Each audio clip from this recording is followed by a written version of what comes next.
Buenas tardes. Soy el doctor Enrique Camacho y este es el Diplomado de Ética y Normatividad en Investigación Clínica. La clase es la de los principios de la buena práctica clínica. Me da mucho gusto estar con ustedes. Eh, Hay varias formas de abordar el tema de normatividad y ética en relación a la ejecución de los estudios de investigación clínica. Una de ellas es hablar sobre cómo se desarrolló históricamente la conciencia de que teníamos que tener, para comenzar, principios y de ahí derivar normas y leyes y ir desde el pasado hasta el presente. Pero otra forma de enfocarnos en esto es de primeramente ver lo que tenemos hoy y a partir de ahí comenzar a reflexionar cómo es que llegamos a ese punto, cómo es que se llegó a formular el principio de esa forma. Y, por supuesto, ¿cuáles son las tendencias hacia el futuro? ¿Podría esto cambiar o está escrito en piedra? El propósito fundamental de esta clase es repasar los principios de la buena práctica en investigación clínica de acuerdo con la Conferencia Internacional de Homogenización o Homologación, que en inglés se traduce como International Conference of Harmonization. Entonces, les quiero presentar de qué se trata esto. Resulta que en los primeros años en que se comenzó de manera sistemática a realizar y escala masiva también estudios de investigación clínica, porque sabíamos ya que la metodología que nos permitía hacer, los estudios controlados, los estudios aleatorizados, los estudios con diversos controles, pues se hacía cada vez más complejos, se guiaban de acuerdo a normas o guías distintas por país, y entonces, pues, que un país aceptara los resultados generados por estudios clínicos que se habían conducido bajo normas algo distintas, pues causaba un gran retardo en la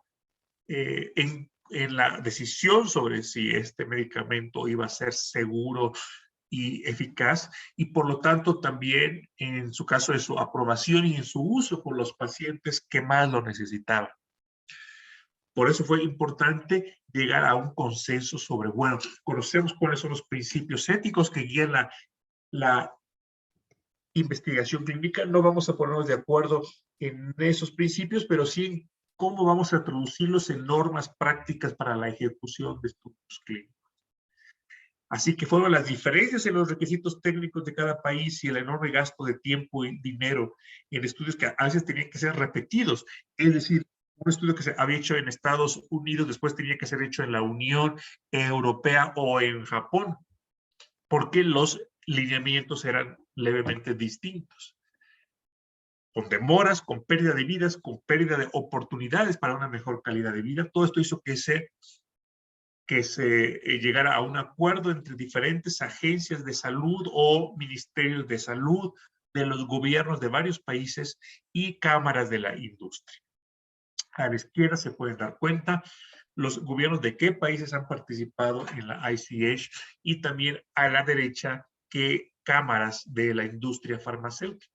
Nuestro país a partir de este año, pues, como 1 o 2 meses, que México ya participa en esta conferencia internacional de armonización y por lo tanto va a estar a la vanguardia del diseño y de la implementación de los cambios futuros que tienen que ver con la forma en que se deben ejecutar los estudios clínicos. Para esto me encantaría, por favor, que me contara Rosy, y si no lo puede hacer por micrófono, que lo escriba en el chat. ¿Cuál es el área en el que se desempeña? Especialmente, pues, ¿cuál es su propósito de estar tomando el diplomado, Rosy? ¿Trabaja usted en un comité de ética? ¿Trabaja como investigadora o como parte, como miembro de un equipo de investigación, me encantaría conocer un poquito más de usted. Entonces, si lo puede hacer ahora o durante el transcurso de la clase, se lo agradeceré. Para hacerlo, eso es cuestión de Claro. que escriban, ¿sí? Sí, mire, mi nombre es Rosa Isela Salas. Mucho gusto. Yo estoy en el Hospital Cristus Muguerza Saltillo y formo parte del Comité Hospitalario de Bioética. Soy vocal secretario y de profesión química. Ah, muy bien, muy bien. Bienvenida y gracias. Gracias. Muy bien, de acuerdo. ¿Y cuánto tiempo tiene usted como vocal en el comité ya? Relativamente poco, apenas es nuestro tercer año. Desconocía muchas cosas pues de la bioética y de la ética en general, por eso me llamó mucho la atención pues este diplomado para aprender un poco más. Realmente estamos, bueno, al menos yo estaba en pañales ¿cómo se llama? Pues en esta cultura de la ética, pero cada vez voy aprendiendo un poco más. Entonces, conforme van pasando los módulos, cada vez es más interesante para mí. Ah, qué bien, eso me da mucho gusto. Gracias. Bueno, pues la buena práctica clínica es una serie de guías para ejecutar bien los estudios clínicos de acuerdo a ciertos principios éticos, de manera que sean aceptables a los gobiernos y a la industria farmacéutica de los países que componen este acuerdo. Por sus siglas en inglés también le conoce como ICH o ICH, y se compone de guías de calidad, de seguridad, guías multidisciplinarias y guías de eficacia, es decir, de estudios que plantean como pregunta de investigación si un medicamento es eficaz. Y dentro de estas guías de eficacia ustedes se pueden dar cuenta cuántas hay, de la E1 a la E19. Vamos a concentrarnos en la E6, que es la de la buena práctica clínica, pero también vamos a tener oportunidad a lo largo del curso de platicar un poquito sobre lo que marca la guía E7 y E11. La E7 con población geriátrica, la E11 con población pediátrica. Vamos a comenzar con cada uno de estos 13 principios que van a ser muy importantes. Y voy a hacer una mínima pausa. No sé, Adriana, si quiere detener la grabación. No me tardo más que un minuto o dos. Vamos a ir viendo uno por uno estos principios y a reflexionar un poquito sobre lo que significan en la práctica. De estos principios se deriva todo el texto subsecuente de la buena práctica clínica de acuerdo a ICH. El principio número 1 dice: los estudios clínicos deben realizarse de acuerdo con los principios éticos que tienen su origen en la Declaración de Helsinki, que sean coherentes con esta misma guía y con la legislación vigente. Los principios de la Declaración de Helsinki los vamos a revisar en la clase del desarrollo histórico de la normatividad. Pero es importante que conozcamos que fueron formulados por la Asociación Médica Mundial y que recogieron las reflexiones que se hicieron pues desde finales de la Segunda Guerra Mundial para plantear de manera un poquito más extensa y también más aterrizada esos principios de autonomía, de justicia, de no maleficencia y de beneficencia. Y han sido los principios que han realmente servido de base para la redacción de muchas leyes en el mundo en relación a investigación clínica. Son los que gozan de más prestigio, de hecho. Pero en su momento vamos a repasarlo. Lo importante en este momento es que que la buena práctica clínica, de acuerdo con la ICH, reconoce la primacía de la Declaración de Helsinki, pero también reconoce la primacía conjunta de la legislación de cada país. De hecho, pues al tratarse de unas guías formuladas por los gobiernos de los países, pues era importantísimo que dijeran: no podemos contradecir lo que digan nuestras propias leyes.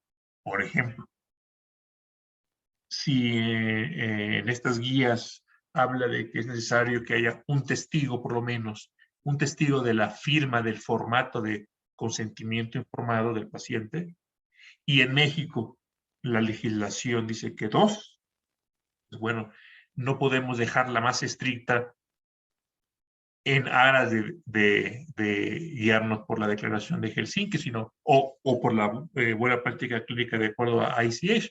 Tiene que ser compatible con la legislación del país. Y si aquí en México dice 2, pues son 2.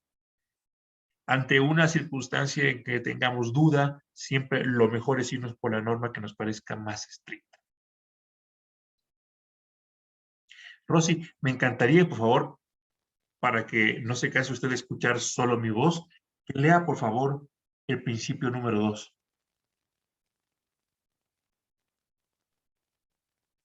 Bueno, antes que nada pido una disculpa, mi conexión está un poquito lenta. Solamente veo la minilla 1 de los estudios clínicos deben realizarse de acuerdo con los principios éticos. Ah, Es la que me aparece. sí. A ver, voy a hacer esto y dígame si ahora ya se puede. Sí, ok. Antes de iniciar un estudio, deben considerarse los riesgos e inconvenientes previsibles en relación con el beneficio esperado, tanto para el sujeto individual del ensayo como para la sociedad. Un ensayo debe iniciarse y continuarse únicamente en el caso de que los beneficios previstos justifiquen los riesgos. Gracias. Pues sí, el principio número 2 nos introduce al balance de riesgo-beneficio, que es lo que se debe de considerar en múltiples momentos del estudio, no solo al principio. De hecho, tiene que ser una ponderación constante durante toda la duración del estudio, y no lo va a hacer nada más una sola persona, ¿no? Es por eso que aquí en la pregunta para discusión de grupo escribo: ¿quién es responsable de sopesar riesgos y beneficios posibles? ¿Es el investigador? ¿Es el comité de ética? ¿Es el patrocinador? ¿Es la autoridad de gobierno, en nuestro caso COFEPRIS? ¿Es la institución donde se conduce el estudio, en este caso el Hospital Muguerza de Saltillo? ¿O es el propio paciente? ¿Quién es el responsable de decir hay más riesgos que beneficios, o son más los beneficios que los riesgos? ¿Quién cree, Rosy? ¿Qué opina? Pues pienso que todos están implicados en esa decisión. A lo mejor no tanto el paciente, porque él no siempre sabe de lo que se trata, aunque se le tiene que dar una buena explicación antes de iniciar, ¿verdad? Particularmente, tengo una conocida que estaba a punto de iniciar un protocolo de estudio de un medicamento, y creo que el medicamento era ginecológico. Entonces, yo le preguntaba algunas cosas de si le estaban instruyendo, quién le estaba dando la información completa.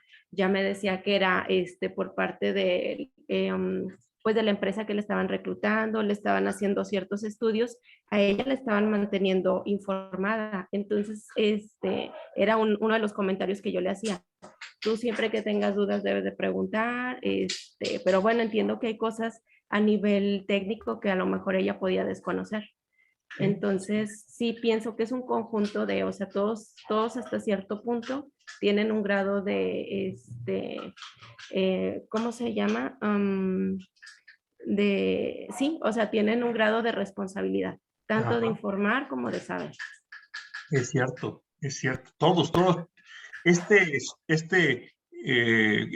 Sopesar riesgos y beneficios es una responsabilidad de todo. Lo hace el investigador cuando se le propone el estudio, ¿sí?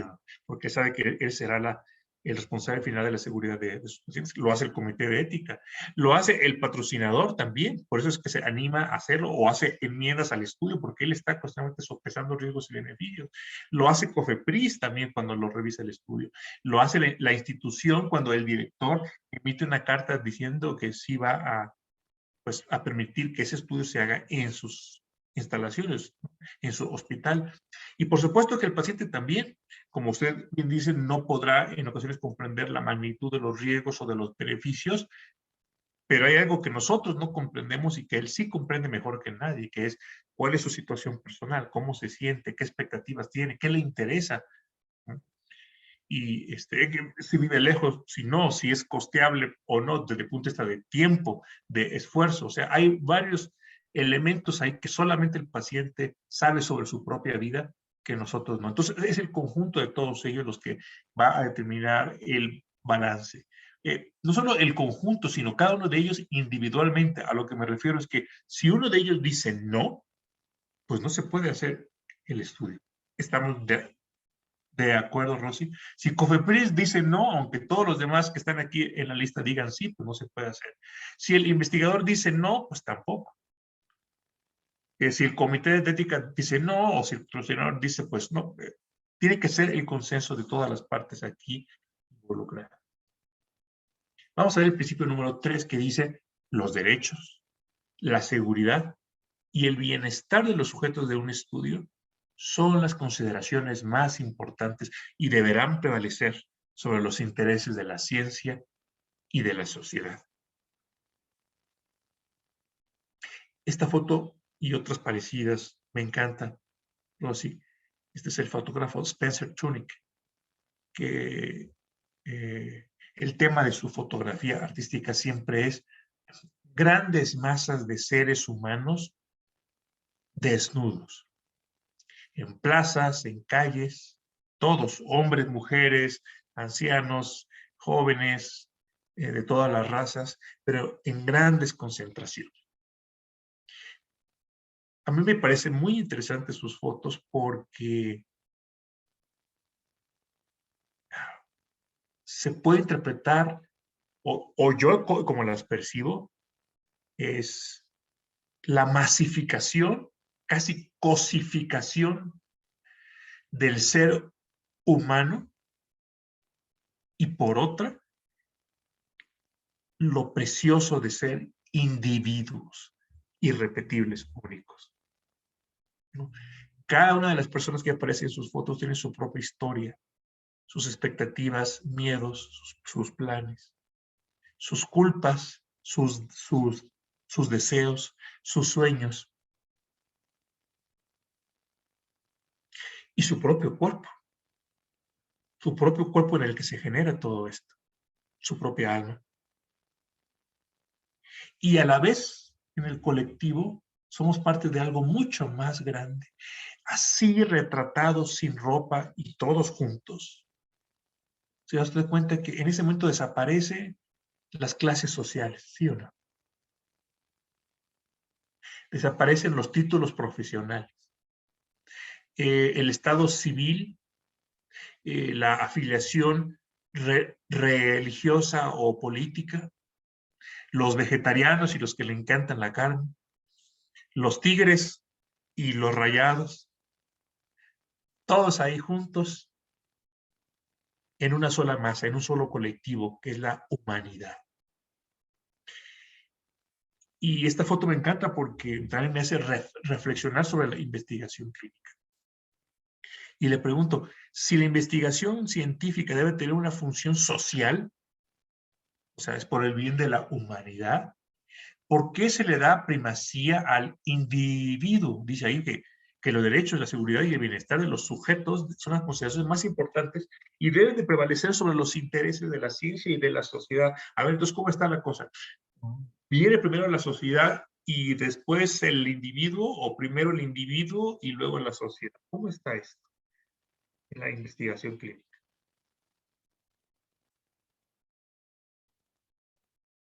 ¿Qué opina que alguien dijera, bueno, pues, aunque le hagamos daño a unas poquitas personas, lo importante es hacer bien a la humanidad?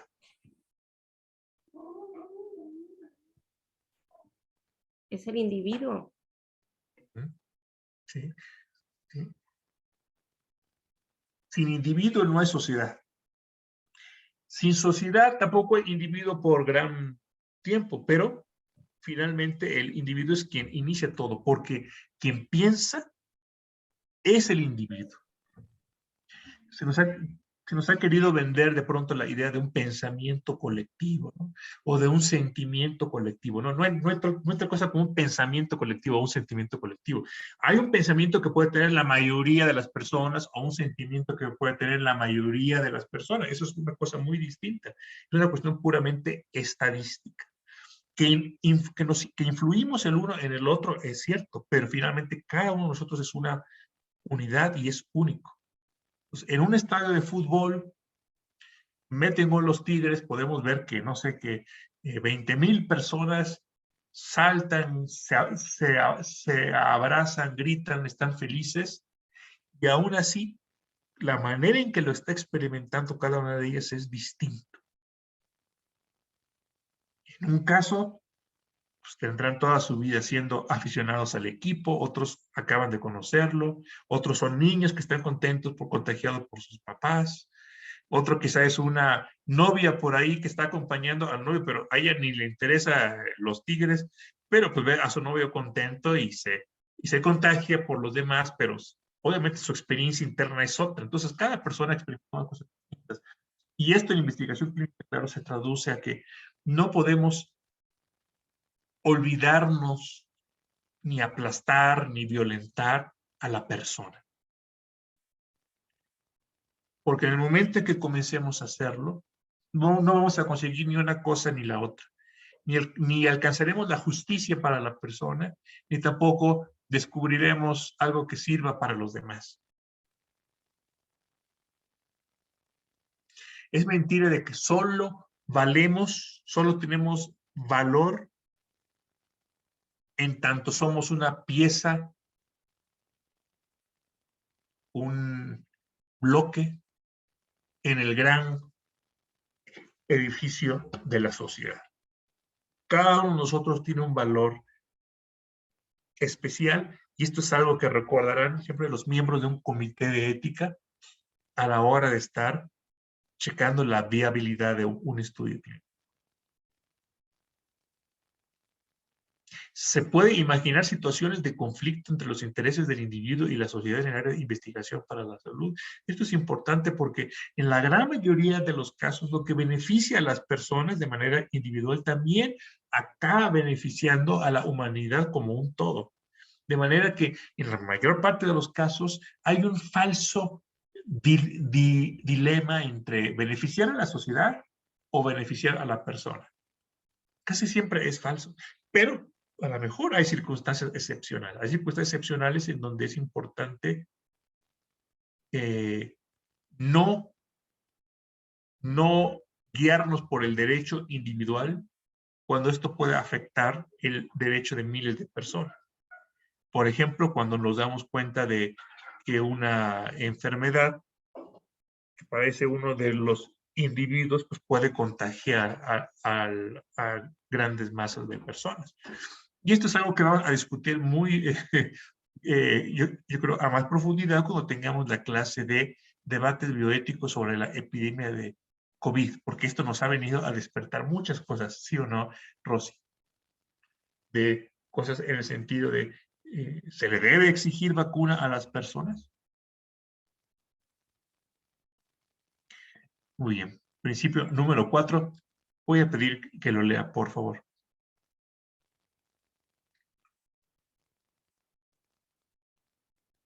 Sí lo puede ver ahí. Sí lo veo, nada más mi internet está fallando un poco.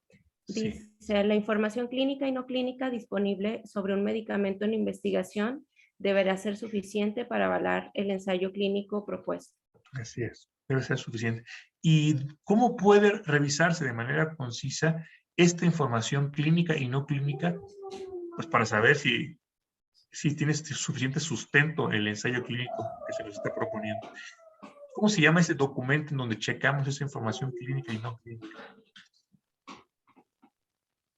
¿Se acuerda usted? ¿Perdón? ¿Se acuerda cómo se llama ese documento? No, es que no le escuché muy bien, perdón. Sí, no se preocupe. ¿Se acuerda cómo se llama el documento en donde encontramos esta información clínica y no clínica que da sustento al protocolo? No lo recuerdo. Sí, se llama investigator brochure, conocido popularmente como el brochure, o la monografía o brochure del... Ojo. En ocasiones también le llaman manual del investigador, aunque no es el nombre más apropiado. En español quizás se podría decir monografía, pero todo el mundo pues actualmente lo conoce por el nombre en inglés de brochure. Okay. Y ahí se presentan pues todos los estudios que se han hecho en modelos animales y lo que se cuente ya de experiencia en seres humanos. Ahí se presenta todo el mecanismo de acción, ahí se presentan todos los resultados en cuanto a eficacia y seguridad también con el fármaco. ¿Quién determina que la información disponible del medicamento es la apropiada? Pues otra vez, todas las personas que revisan ese brochure, el investigador, pero también el comité de ética, COFEPRIS. Aquí el paciente no, porque el paciente no checa el brochure, ni la institución tampoco. Principios 5 y 6. Dice el principio 5. Los ensayos clínicos deben estar justificados científicamente y descritos en un protocolo claro y detallado. Dice el principio 6. El estudio se deberá realizar de acuerdo con el protocolo que previamente ha recibido un dictamen favorable de un comité de ética en investigación. Esto de tener un protocolo muy claro, muy detallado, ahora nos parece pues quizá obvio, Rosy. Todos los estudios que revisa su comité seguramente les presentan un protocolo pues claro y detallado, aunque bueno, hay protocolos también con deficiencias que el comité detecta. Pero es que en el pasado no se hacía así. En el pasado, estamos hablando de muchas décadas del siglo XX, pues había ideas, hipótesis que se querían probar más o menos sobre la marcha. Y el investigador iba cambiando las condiciones experimentales, es decir, iba subiendo o bajando la dosis o difiriendo ciertas observaciones o cambiando la forma en que hacía las observaciones, pues conforme más o menos se iban dando las cosas. No se seguía un protocolo escrito desde un principio. Por lo tanto, también el paciente no sabía a qué atenerse y también, por lo tanto, era más el riesgo para la seguridad del paciente. Y la interpretación de los datos. Antes, la investigación ocurría en un centro, ¿no? Con un investigador que se considera el genio con su equipo de trabajo, o quizá dos, o quizá hasta 5, pero ahora tenemos estudios multicéntricos donde pueden participar docenas y docenas de centros en el mundo. Y entonces, si no mantenemos la uniformidad con que se están haciendo las intervenciones y las observaciones y la forma de reportarlos, lo que se está observando a través de todos estos centros en el mundo, pues entonces no vamos a poder interpretar al final los datos, porque el americano lo hizo de una manera y el mexicano de otra y el francés de otra y el chino de otra. Por eso necesitamos un protocolo que uniformice todo eso. Otra vez, ¿cómo se determina la solidez científica de un estudio y quién lo hace? Lo hace el comité de investigación y el comité de ética en investigación. Usted conoce dentro del Hospital Muguerza en Saltillo miembros del comité de investigación, aparte del de ética.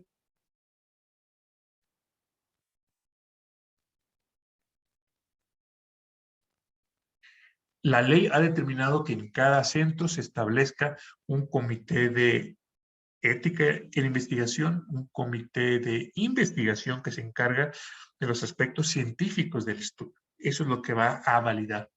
Y un comité de bioseguridad que, como su nombre lo dice, se encargará de que todos los procedimientos que tengan que ver con potencial exposición de los miembros del equipo del investigador, de los pacientes participantes en el estudio, o de otros pacientes, o de otro staff que labora ahí en la institución, bueno, que no sufran daños por el uso de materiales radioactivos o de materiales infectocontagiosos. ¿Qué implicaciones éticas tiene la generación de enmiendas o nuevas versiones del protocolo? Bueno, el protocolo tiene que estar escrito de forma clara y detallada. Por lo tanto, si es necesario hacer modificaciones, al mismo se tienen que generar enmiendas a su vez muy claras y detalladas, con una explicación, con una justificación muy comprensible de por qué se hizo ese cambio y una descripción de cómo era el texto antes y cómo es el texto ahora. Entonces, el antes, el ahora y la justificación, el por qué. Y por supuesto, ningún nuevo cambio del protocolo, ninguna enmienda puede implementarse a menos que haya sido revisada y aprobada por el Comité de Ética, excepto para aquellas cosas que pudieran poner en peligro la seguridad del paciente, en cuyo caso el investigador tiene perfecto derecho y obligación a hacer los cambios rápidos que resulten necesarios mientras espera la aprobación del comité. Rosy, ¿podría usted leer, por favor, los principios 7 y 8? Sí, claro, dice, el cuidado médico que reciben los sujetos y las decisiones médicas tomadas en su nombre serán siempre responsabilidad de un médico calificado o en su caso un odontólogo calificado. Cada individuo implicado en la realización de un ensayo deberá estar calificado por su titulación, formación, experiencia para realizar sus tareas y responsabilidades respectivas. Exacto. Muy bien, así que todos tienen que estar calificados, todos los miembros de ese equipo, según el rol que van a tomar dentro de la investigación, según las actividades que van a ejecutar con los pacientes o con los datos. ¿Usted cree que un médico general puede ser investigador?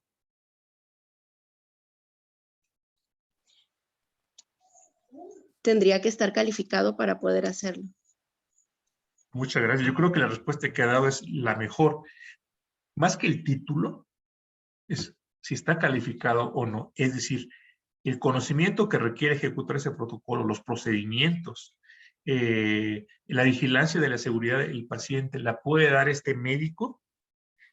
A lo mejor la respuesta es sí. A lo mejor el tipo de pacientes que se van a meter al estudio, el diseño del estudio, es de tales características que no requiere una atención especializada y por otra parte, el médico general a lo mejor tiene mucha experiencia en investigación clínica. Entonces, en teoría, en principio, claro que sí se puede.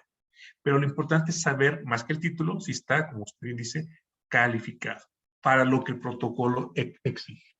Ahora, ¿quién determina que una persona está calificada? ¿Quién va a decir sí o no para este médico general?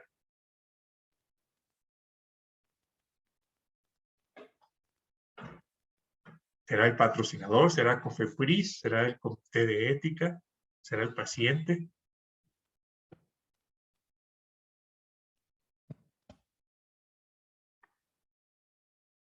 ¿Y con base en qué también?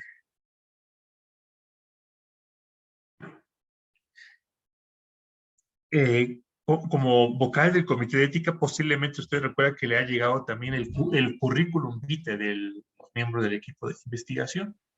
Sí, es correcto. Debe de haber, supongo que una instancia que se encargue de elegir a los participantes, que deban de ser idóneos, o sea, en base a sus calificaciones, en base a las cualidades que tienen. Así es, así es. Y gracias también, Adriana, que está usted contestando a ciertas preguntas a través del chat. Como bien dice Rosa, hay instancias. El patrocinador mismo, al hacer la selección de los investigadores, pues hay que cuidar que estén calificados. El médico tiene que ser autocrítico y considerar su calificación, pero también la de los miembros de su equipo. La persona, por ejemplo, que va a poner una infusión de un medicamento oncológico, de una quimioterapia, ¿lo ha hecho antes? Porque no es lo mismo, no es lo mismo colocar, no sé, sueros de rehidratación o colocar transfusiones en un banco de sangre a medicamentos oncológicos con todo lo que conlleva en términos de reacciones de hipersensibilidad y otras complicaciones, y con todo lo que conlleva su preparación, la vigilancia de la velocidad de flujo, el manejo de bombas de infusión, etcétera, o de ciertos tipos de catéteres, etcétera. Entonces, según lo que exige el protocolo, tiene que haber una calificación para cada uno de los miembros. Y quien lo determina, pues, es el patrocinador por una parte, pero también el comité de ética por la otra.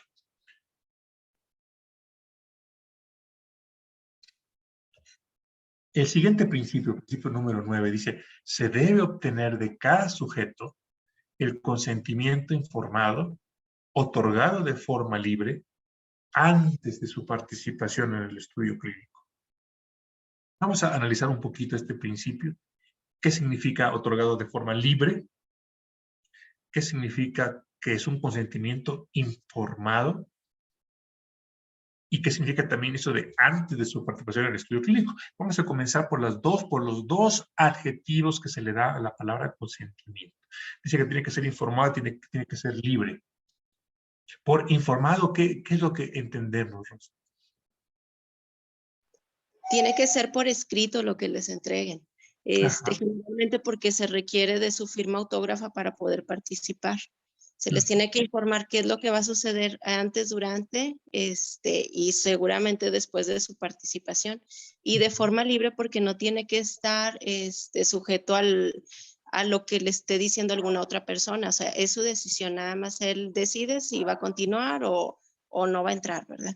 No tiene que ser influenciado por nadie más. Muy bien. Y vamos a tener la oportunidad con otro profesor de ir a fondo al proceso de consentimiento informado. Pero para lo que ocupa a esta clase, sí, informado significa que el paciente sabe dentro de su capacidad de comprensión, él ha entendido cuáles son los riesgos y beneficios de participar, ha comprendido el propósito, ha comprendido los procedimientos que se le van a hacer, ha comprendido sus derechos, como por ejemplo el que puede retirarse en el momento que quiera, sin tener ningún tipo de represalia, pero también su deber si quiere permanecer en el protocolo, como por ejemplo, cómo debe tomarse su medicamento, cuándo debe acudir al centro y a qué tipo de procedimientos debe acceder si quiere mantenerse dentro del estudio. Todo esto implica estar informado. Y como parte del proceso de informar, el investigador tiene que verificar, hasta donde sea razonable, verificar que el paciente comprendió. ¿Y cómo lo va a hacer? Pues preguntando. Primero mostrando una disponibilidad absoluta a todas sus preguntas, dándole la oportunidad de que lo discuta con otras personas, que busque una segunda opinión, que lo platique con su familia y quizá también pidiéndole que explique con sus propias palabras algún aspecto complicado del estudio que sea vital para el paciente. Entonces, en ese sentido, sabemos que un paciente está informado cuando nos consta que él, en sus propias palabras, es capaz de describir los aspectos más básicos del estudio. El propósito, los procedimientos que se le van a hacer, los riesgos, los beneficios y los derechos que tiene y a los que no renuncia al entrar a un protocolo de estudio clínico. Libre. Bueno, es muy importante también tener conciencia de qué significa esto de la libertad al consentir, porque todos somos influidos, todos recibimos la influencia de muchas personas en lo que hacemos, pero podemos aceptar o rechazar esa influencia. Simplemente la incorporamos en todo lo que estamos sopesando. Pero el ser influidos per se no es algo malo, ni quita nuestra libertad. Por ejemplo, ¿por qué elegimos la carrera que elegimos? Pues claro que recibimos influencia de muchas personas que vimos, con las que platicamos, que nos contaron cómo era tal carrera, de nuestros propios padres, sus expectativas, de lo que la gente de la televisión. Bueno, entonces, por supuesto que alguien nos influyó también para elegir nuestra carrera. inclusive, no sé, la persona con la que nos casamos o el novio que tuvimos, sí, predominantemente fue una elección muy personal porque nos gustó, porque sentimos compatibilidad con esa persona, pero no podemos negar que en algún momento también nos encantó saber que la gente que amamos, de nuestra familia, de nuestros mejores amigos, estaba contenta que tuviéramos a ese novio o novia, o a ese esposo o esposa. Pocas parejas se pueden sostener cuando hay una oposición total de las personas que a uno le interesa. A lo mejor puedo decir, pues yo me casaré con esta persona aunque mi madre se oponga, pero si se oponen mi madre, mi padre, mi hermano, mis primos y mis amigos y mis profesores y mis conocidos y todo eso, ¿qué te pasa? ¿Por qué estás casando con esa persona? Yo dudo mucho que yo quisiera salir al parque o que yo quisiera salir a la calle, pues con una persona que tuviera un rechazo universal. Entonces, todo esto se lo planteo solo para recordar que, por supuesto que en todas las decisiones que tomamos, incluyendo la de participar en un estudio clínico, pues somos influidos por otras personas. Pero aquí lo que estamos viendo es que no sea una influencia indebida. ¿Y qué lo hace indebido? Que haya tras ello una amenaza de privarnos de algo que nos corresponde. Y la amenaza puede decir, te corro de tu casa, te quito a tus hijos, te quito tu empleo, te disminuyo, no sé, tu sueldo, tus prestaciones, tus oportunidades de carrera o de ascender en puestos aquí si no haces lo que yo te digo. O ya no tendrás derecho a esta atención médica si haces o no haces lo que yo te digo. Entonces, en el momento en que nos quitan algo que nos corresponde, o que nos amenazan velada o explícitamente a quitarnos algo que nos corresponde, ahí están haciendo una influencia indebida.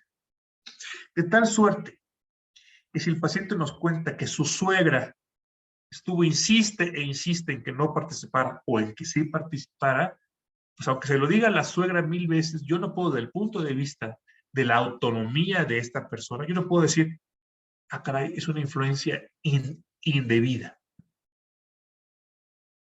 Así se lo haya dicho con malas palabras, así se lo haya dicho al contrario, con palabras melosas o cariñosas, no puedo yo considerar que es una influencia indebida mientras no haya implícito una amenaza a algo que le corresponde. Vamos a suponer que este yerno trabaja para la suegra lo apoyó cuando estaba en dificultades económicas, le ofreció un trabajo en su tienda, en su empresa, y ahora dice, bueno, pues tienes que portarte bien conmigo y hacer lo que yo te digo, porque si no, pues ya no puedes seguir trabajando conmigo. Obviamente ese tipo de influencia sería indebida. Ahora, ¿qué quiere decir antes de su participación en el estudio clínico? ¿Qué significa antes? 5 días antes, 10 días antes, un día antes, una hora antes de qué? ¿Y qué significa participar? ¿Significa antes de la primera dosis?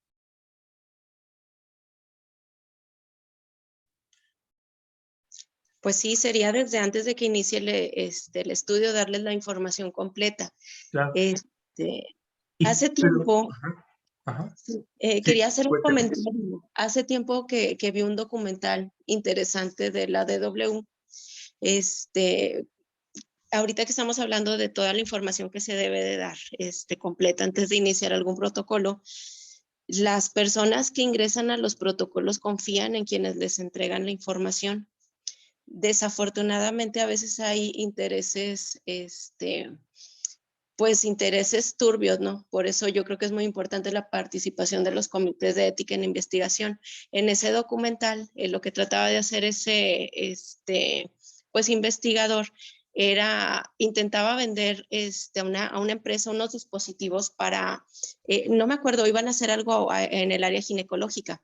Entonces ellos decían que era muy sencillo como que obtener algunos permisos para poder implantar esas artefactos en las personas. Van y presentan, según ellos, llevan una información muy completa acerca de un protocolo, llevaban estudios que ellos, o sea, ellos lo inventaron, ¿verdad? Lo sacaron de algún lugar, lo presentaron. Esto fue en Europa y en Europa las autoridades les dieron así como luz verde para poder implementar esto en las personas. Lo que se trataba, lo que realmente estaban presentando estas personas eran como unas mallas tipo de plástico que decía que, pues que implantadas en el cuerpo humano iban a dar tales beneficios. Pero estos investigadores estaban ofreciendo una malla sin ningún grado médico, o sea, y las personas de Europa pues lo aprobaron. Entonces, por eso es bien importante que haya una autoridad que regule ese tipo pues, de investigaciones, o sea, tratar hasta lo imposible de que lo que estén haciendo sea real, sea verdadero y sea ético. Ah, interesante. Interesante. Sí, voy a buscar la referencia para compartirla en el grupo por si Sí, les interesa. sí, sería muy, muy bueno. Gracias. Gracias por participar de esa manera y por compartir. Sí. Pues sí, antes de su participación significa antes de que se haga cualquier procedimiento, que no se haría si no fuera porque el paciente está participando en un estudio de investigación clínica. Si la biometría hemática que le voy a pedir al paciente se la pido solo por fines de protocolo, pues entonces tengo que tener un consentimiento informado antes.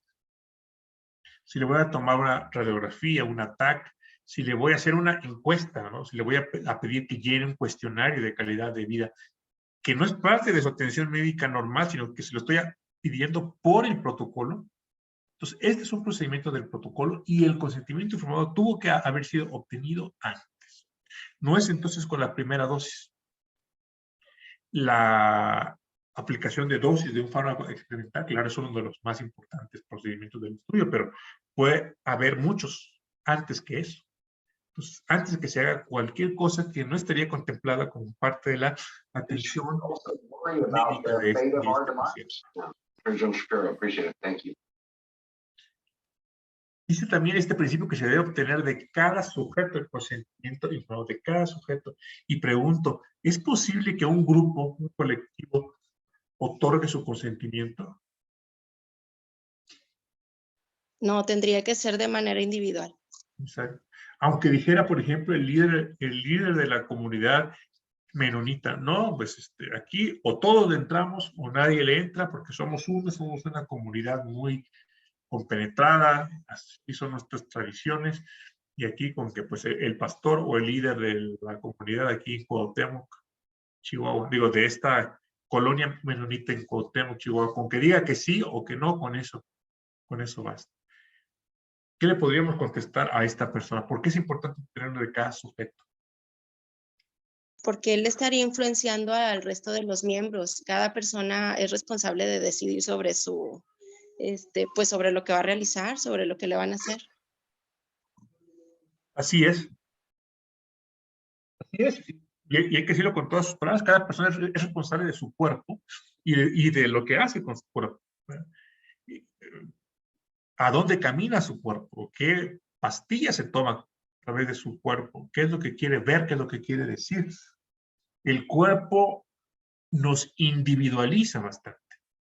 Muy posiblemente haya una realidad trascendente en donde pues todos seamos uno, no lo dudo, pero eso no quita también que parte de la realidad es que por lo menos mientras estamos en este mundo, estamos individuados y ocupamos un cuerpo que mi cuerpo es el mío y el suyo es el suyo. Y mi cerebro es el mío y el suyo es el suyo. Y también el tiempo que transcurre en ese uso de mi cuerpo pues, es un tiempo mío o es un tiempo suyo. No hay tal cosa como el consentimiento colectivo, no hay tal cosa como el pensamiento colectivo. Alguien podría decirnos, por ejemplo, no sé, hay el pensamiento colectivo del mexicano es que la mujer tiene que hacer los quehaceres domésticos y es el hombre el que debe de salir a ganarse el pan afuera. Bueno, yo no dudo que esto sea un pensamiento de muchos mexicanos, pues posiblemente de la mayoría, pero esto no es un pensamiento colectivo en el sentido de que cada persona tiene su propio criterio y aún entre los que piensan que sí o no, lo piensan con diferentes matices. Entonces, tan no existe el pensamiento colectivo que podemos responsabilizar a cada persona de sus acciones. Esa persona no puede decir, híjole, no me pude quitar la idea del machismo de la cabeza, no me la pude quitar porque pues tenía que cambiar a toda mi comunidad, a toda la sociedad, a fin de que yo pudiera comenzar a actuar distinto. Pues no. Usted puede comenzar a actuar así, usted puede convencerse, puede ver la realidad por sí mismo, convencerse y comenzar a actuar distinto usted. Y por tanto usted es responsable de sus acciones.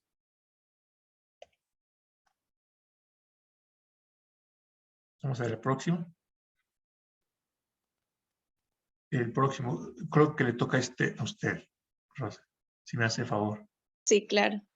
Dice, toda la información del estudio clínico debe ser registrada, manejada y archivada de forma que permita su comunicación, interpretación y verificación exactas. Así que el estudio clínico no es solo una serie de acciones protocolizadas, ni una serie de observaciones protocolizadas, sino que eso va a generar datos que se convertirán en información, y esta información también debe ser registrada, manejada y archivada de una manera protocolizada. Las personas que tomen la decisión sobre si el medicamento sirve o no sirve, si es tóxico o no es tóxico, no van a conocer al ser humano, el sujeto de investigación, no lo van a conocer. Lo que van a ver son datos en una base de datos. Van a ver números. Por lo tanto, esa información tiene que quedar sumamente bien registrada para que la podamos compartir con los demás, para que se pueda interpretar, para que se pueda verificar. Muchas veces en la carrera no nos enseñan pues la importancia de manejar así la información clínica. Y por lo tanto, cuando llegamos al momento de participar en estudios de investigación clínica, a veces resulta difícil comenzar a reaprender a cómo hacer, por ejemplo, una nota en el expediente. No sé cuál haya sido su experiencia, Rosa, con dificultades para que se tengan buenas notas. Pues con respecto a lo que está hablando acerca de anotar la información lo más precisa, es importante porque lo vimos en la clase pasada, estaban hablando acerca de la investigación.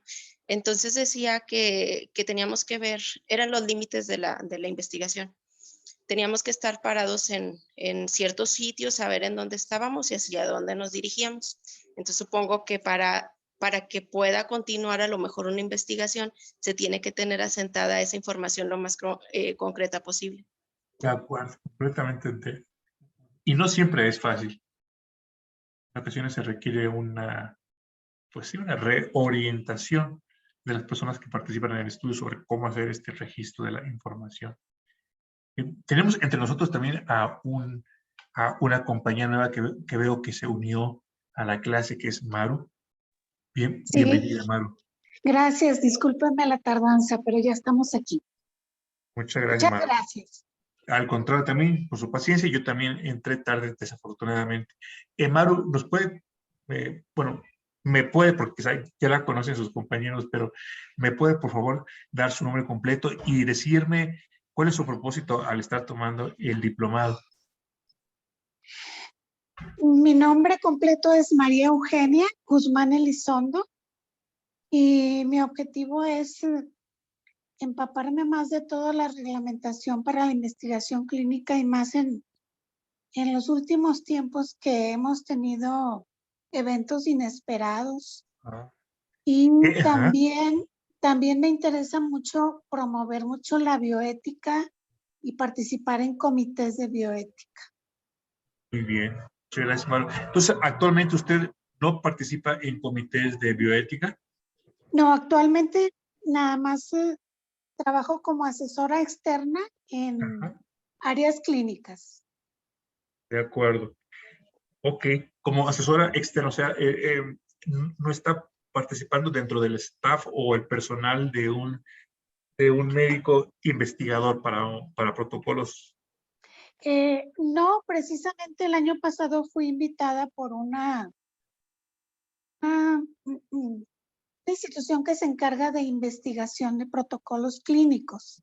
Ujú. Entonces ellos, al saber que estoy tomando el diplomado, pues ahorita están solicitando que me reintegre. Bueno, Pues pues vamos a esperar que ojalá se haga.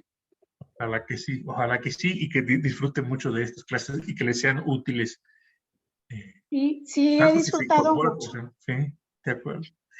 Y permítame un instante que voy a sacar mi cable para conectar el computador porque está quedando sin batería.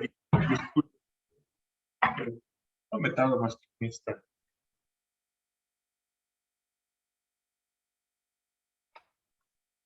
Ya tengo el cable.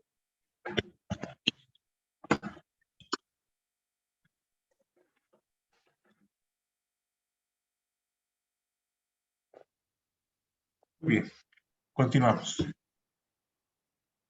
Adelante, maestro. Gracias. El principio número 11 dice: se debe proteger la confidencialidad de los registros que pudieran identificar a los sujetos, respetando la privacidad y las normas de confidencialidad de acuerdo con los requisitos legislativos aplicables. Tenemos aquí dos términos importantes: confidencialidad y tenemos privacidad. Son dos conceptos muy relacionados, pero no idénticos. Casi siempre se usa el término confidencialidad en relación a datos. La información es confidencial. En cambio, la palabra privacidad se refiere a la persona, al paciente, al participante, o a cualquier ser humano.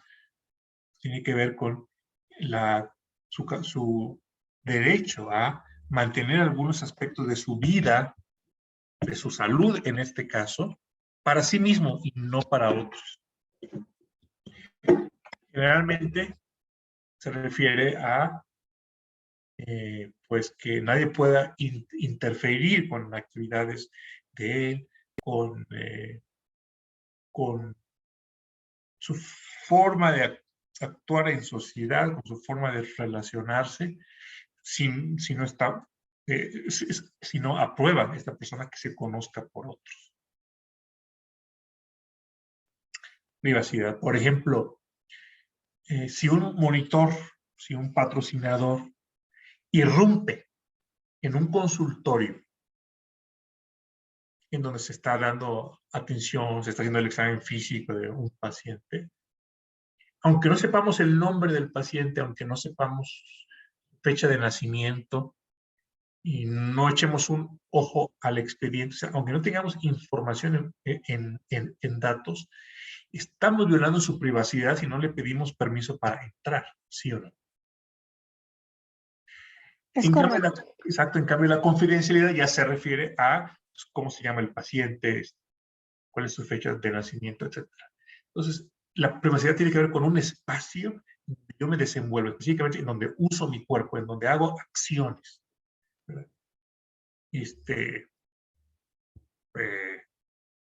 ¿Hay algo de malo en tener relaciones sexuales con mi pareja? Pues no.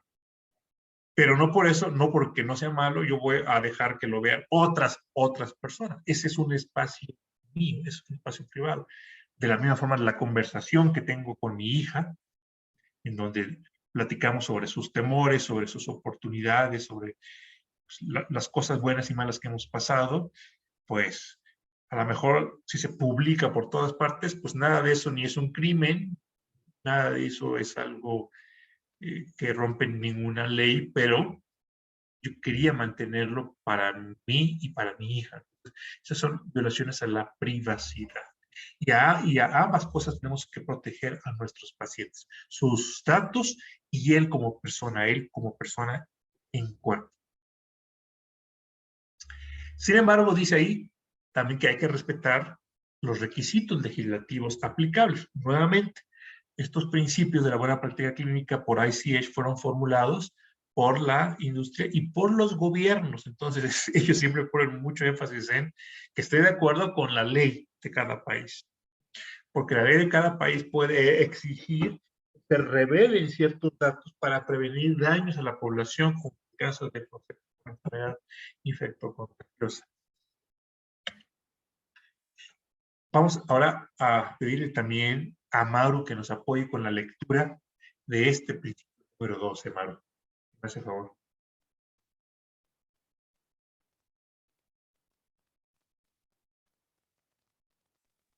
¿Puede ver Claro la que, pantalla? claro, sí, cómo no, permítame. Dice, los medicamentos en investigación deben fabricarse, manejarse y almacenarse de acuerdo con las normas de correcta fabricación pertinentes y se deben utilizar de acuerdo con el protocolo aprobado. Muchas gracias. ¿Por qué tendrían que usarse los medicamentos en investigación de acuerdo al protocolo aprobado y no de acuerdo al criterio médico?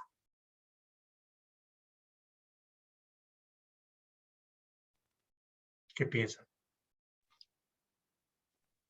Pues de acuerdo al protocolo aprobado, porque así se estableció desde el principio. Ajá. Y aparte porque esto no tiene que ver nada con el criterio del médico. Es algo que va a estar escrito en el protocolo, en el consentimiento que se le va a dar al paciente. Pero si alguien por ahí les dijera, bueno, sé que desde el principio así se estableció en el protocolo, desde el principio, pero eso estuvo mal. Eso estuvo mal, eso está mal. Tiene que ser siempre a criterio del médico, porque el médico es quien conoce al paciente. Entonces, yo no me voy a sujetar a que me digan ahí 300 miligramos cada 6 horas o que la velocidad de infusión sea de tantos mililitros por hora. No, no, no. Yo voy a ir pues cambiando la dosificación y la frecuencia, hasta la ruta, hasta la vía de administración, dependiendo pues de cómo yo vea que va mi paciente. No tengo por qué hacerle caso a ese papel. Bueno, sí, eso sí es muy cierto. Es cierto que no, el papel no tiene pues mayor relevancia. Más que nada depende de los conocimientos del médico.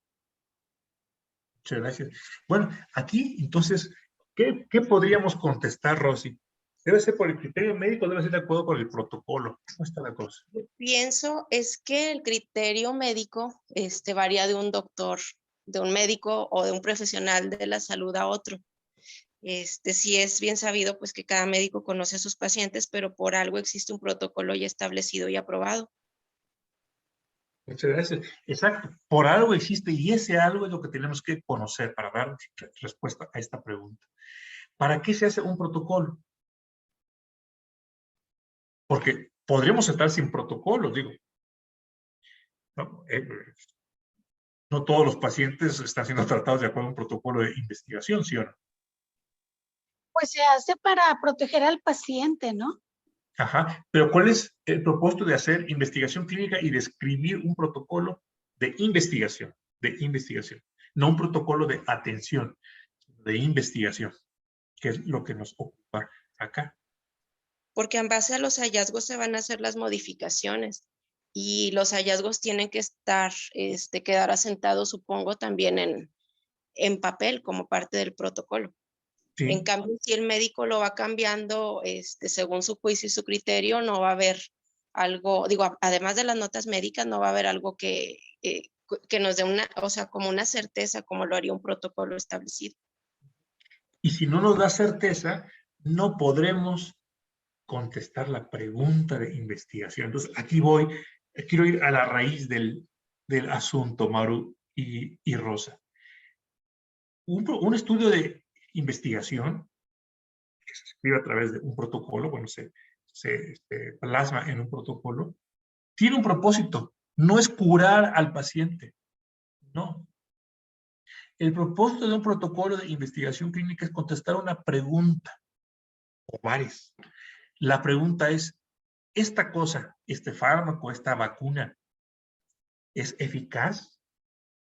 ¿Y es segura? Y otras preguntas más que puedan existir. El propósito de la investigación clínica es contestar preguntas para que esas respuestas que nos dé pues, puedan beneficiar a millones de personas. No tiene como fin curar ni mejorar a ese participante. Porque para curar o mejorar a ese participante, pues para eso está la atención clínica normal, ¿sí? Usted va con dolor en la pancita, lo revisa el cirujano, se da cuenta que puede ser una apendicitis, los exámenes, su biometría hemática, le hace una radiografía de abdomen, lo palpa, piensa, bueno, puede tener poder, y toma la decisión, lo meto o no a quirófano para mejorar su salud o para salvarlo, ¿no? Que se le rompa el apéndice. Hace todo y su equipo, todo lo que tiene que hacer para salvar su vida. Ese no es el propósito de la investigación clínica. No es que ese participante salve su vida o que ese paciente mejore. Por supuesto, como resultado de que va a participar, es probable que mejore, es probable que se cure, pero también es probable que tenga que eventos adversos que no conocemos. El separar la atención clínica, o sea, el separar en nuestra mente, ¿cuál es el propósito de atender a mi paciente como lo atiendo todos los días como médico o como enfermera? ¿Y cómo lo atiendo dentro de un protocolo de investigación? Esa separación es crucial, porque entonces aquí el medicamento tiene que usarse como dice el protocolo. Como dice el protocolo. Y si el médico en su criterio dice, no, no, se no lo usa porque perjudica al paciente, perfecto, pero entonces lo saca del protocolo, ¿sí? Y le sigue dando su atención médica. El médico, usando su criterio, puede sacar al paciente del protocolo en cualquier momento con fin de proteger su vida, proteger su integridad. Claro que lo puede sacar en cualquier momento, como el mismo paciente puede retirarse en cualquier momento. Lo que no se vale es mantenerlo dentro del protocolo y no seguir el protocolo, ¿sí? Si el protocolo dice 600 miligramos cada 6 horas, son 600 miligramos cada 6 horas. Si el médico dice, no, quiero que sea cada 12, entonces no puede estar dentro del protocolo. Usted, por favor, sáquelo del protocolo y trátelo como en su criterio deba ser tratado este paciente. Porque la razón en que estaba usted y él y yo y todos, el Comité de Ética y COFEPRIS y todos, la razón por la que estamos haciendo este protocolo no es para mejorar a ese paciente individual, es para contestar una pregunta. Queremos protegerlo, también queremos proteger al paciente, que si para contestar esa pregunta lo ponemos en peligro, mejor no contestamos la pregunta. Si lo sacamos del protocolo y el paciente sigue el paciente, perdón, sigue el curso normal de un tratamiento adecuado, fuera de protocolo. ¿Estamos entonces claros con esto? Lo debe tener que comprender el propio paciente. El propio paciente puede de repente decir, no, doctor, es que yo quiero que me vea cada X semanas y no como dice el protocolo, ¿no? O quiero tomar más pastillas o quiero tomar menos porque me da asco, porque es muy válido que el paciente se sienta así, pero si al hacerlo va a violar el protocolo, pues entonces el médico le debe plantear, señor, señora, el protocolo nos pide esto. Si usted no está dispuesta a hacerlo, pues lo mejor es salir del protocolo y continuar usted y yo como médico paciente normalmente.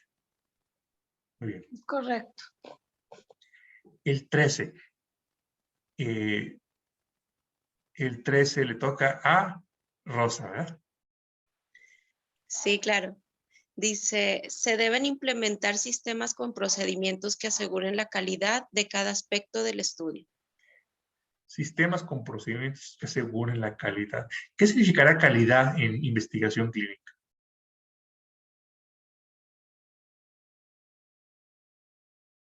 Esta palabra la escuchamos mucho, ¿verdad? Por todas partes. La calidad. La calidad es un concepto que es idéntico, bueno, que se entiende idéntico para todos los productos, servicios y actividades del ser humano, o tiene que ver con lo que se ofrece, con lo que se espera de ese producto, servicio o actividad. Por ejemplo, si yo digo, tengo un reloj de oro, ¿significa que tiene alta calidad? No necesariamente. Exactamente. ¿Por qué no? Porque podría ser de oro Tiene alguna y que aleación. podría ser de oro y no dar bien la hora, ¿no es así? A Es correcto. tratarse. Exacto. Y lo que nos interesa de un reloj, ¿qué es fundamentalmente? Que dé bien la hora, ¿sí? Que sea funcional. Que sea funcional. Entonces, la calidad depende de lo que se espera de eso que hacemos. Igual, la calidad de un auto. Este es un Mercedes-Benz de gran calidad porque permite, no sé, que usted cargue su iPhone 11, 12 o de última generación y mientras maneja puede tomar fotografías. Bueno, y tiene un sistema de sonido ambiental Bose. Bueno, esos son lujos que nos apetece, que nos gustan, que podemos, obviamente, elegirlos o no elegirlos, pero la calidad del auto tendrá que ver con otras, o que nos permita un transporte seguro, confiable. Eso tiene que ver con la calidad, ¿no? Sí, o sea, Entonces, es como ¿sí? intentar, es como intentar superar las expectativas de algo o de Exacto. algo. Exacto. En un estudio de investigación clínica, entonces, ¿qué es lo que se espera para ver si lo superamos o no? ¿Qué se espera? Que funcione. Ajá. Que funcione y que sea bueno para el propósito. Ajá. ¿Y qué quiere decir que funcione? O sea, ¿cuál es el propósito por aquí? ¿No? Por lo que nos metimos en un protocolo de investigación. Por ejemplo, para un fármaco que va a ir en contra de alguna enfermedad en específico, pues que cure no sé si la enfermedad o al menos la sintomatología. Eso sería lo esperado. ¿Sí? Que tengamos los datos que nos permitan saber si, exacto, si alivia esos síntomas, si mejora esos valores de laboratorio, si le quita el dolor al paciente, etcétera. Exacto. Tener los datos que nos permitan saber si funciona o no. Tener los datos que nos permitan saber si es seguro o no. ¿Y qué pasaría si al terminar un protocolo alguien le dijera, pues por estos datos que estoy viendo, pues quién sabe? Mi respuesta es que no, pues, no se puede saber. No se, por ejemplo, no se hicieron las suficientes tags, no se hicieron las suficientes biometrías hemáticas, se hicieron a destiempo, se coaguló la muestra, el paciente no vino y cuando vino no se le tomó la presión, o sea, no tengo datos suficientes para poder responder la pregunta si este medicamento sirve o no. Si la respuesta es no sé, no se puede saber con estos datos, pues no fue de buena calidad. No fue de buena calidad. Sí. No es confiable y por lo tanto no se debería de lanzar. Exacto.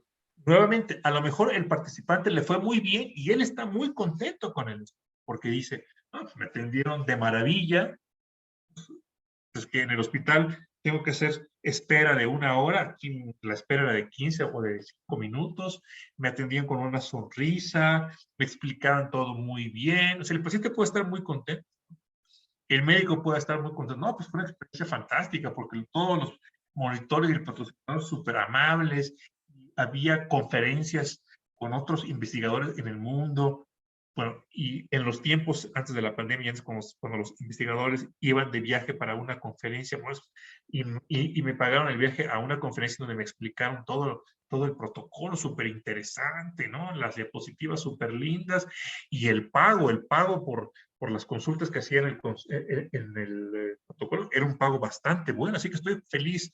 Pues sí, pero si no se contestaron las preguntas del protocolo, porque sus datos no servían para eso, no hubo calidad. Hubo calidad en la atención del paciente. Exacto, pero no hubo calidad, exacto. Que puede ser vital para lo otro, por supuesto. Si no doy al paciente un trato amable, cordial, si no cumple sus expectativas, pues el paciente se va a ir y no voy a poder obtener los datos para el estudio, por supuesto. Todos esos aspectos que dije, incluyendo asistir a una teleconferencia en donde le presenten al investigador todo y tener monitores puntuales y que se deciden, ¿no?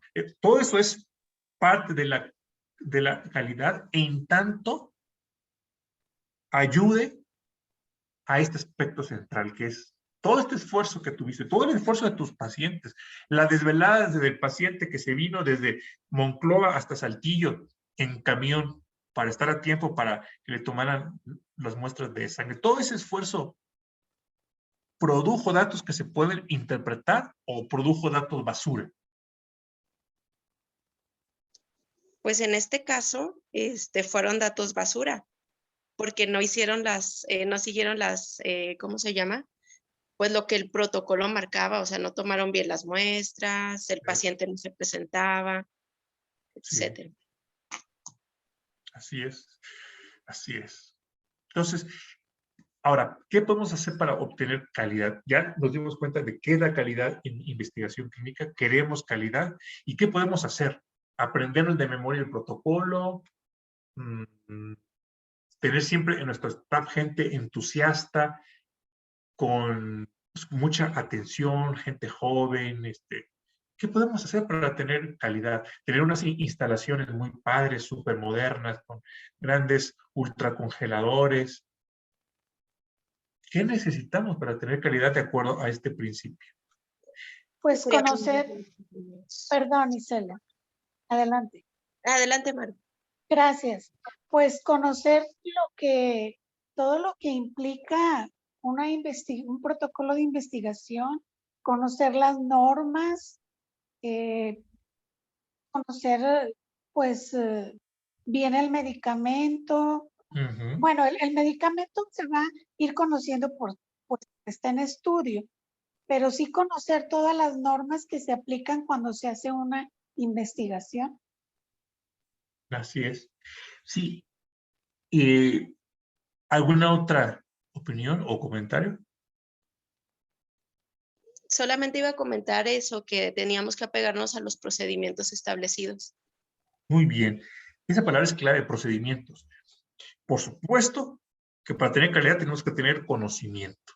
Tenemos que tener un staff comprometido, responsable, entusiasta, ¿no? Desde el investigador hasta la persona que hace la tarea más simple, que hace el aseo en las instalaciones. Tenemos que tener pues un patrocinador que nos respalde, ¿no? Y que nos pague a tiempo. Tenemos que tener pacientes comprometidos con el protocolo. Tenemos que tener muchas cosas. Un comité de ética sólido. Todo eso tenemos que tener. Pero eso no se va a dar, o si se da, no se va a mantener en el tiempo si no tenemos procedimientos. Sistemas con procedimientos.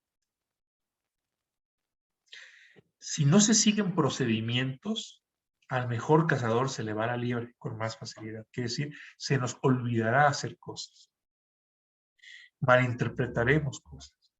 Las haremos a veces sí, a veces no, a veces de una forma, a veces de otra, inclusive con la mejor de las intenciones, inclusive aunque nos hayamos leído de pasta a pasta, de tapa a tapa el protocolo 100 veces. Si no tenemos procedimientos, las posibilidades de error y por lo tanto de que las cosas se hagan con mala calidad aumentan. Cuando nos subimos a un avión, generalmente pues vamos con la confianza, no pensamos que se va a caer, ¿verdad? ¿Por qué? Porque son muy inteligentes los pilotos, porque tienen mucha experiencia los pilotos, porque los ingenieros son gente también brillante que hizo una buena aeronave, porque los empleados que le daban mantenimiento al avión y que le ponían el combustible hicieron su trabajo bien. Pues sí, por todo eso, pero fundamentalmente porque lo hicieron siguiendo procedimientos. Ya estaba el copiloto con un checklist, con una lista de cosas, y no despegaron hasta que el copiloto o el piloto fueron checando punto 1, punto 2, cada sistema de la computadora, cada aspecto que tiene que estar listo en preparación para el despegue. Uno por uno, así como ven en la diapositiva. Y eso es lo que nos dio la tranquilidad. No que se acordaran de todo de memoria, No que tuvieran 10 horas o 100 horas o 1000 horas o 1.000.000 de horas de vuelo. Todo eso sirve. Pero lo que nos da al final es que marcaron esas casillas. ¿Sí? Que se hizo lo que se tenía que hacer. Sí, yo creo que esto que usted comenta de los procedimientos, igual, Gisela, es bien importante porque cuando no están definidos los procedimientos, pues, como lo dice usted, hay mucha falla. Entonces, los procedimientos unifican las formas de trabajar. Así es. Muchas gracias. Exactamente, así como lo dijo usted. Unifican las formas de trabajar y por lo tanto reducen los errores. No los eliminan, pero los reducen. Así Entonces, es.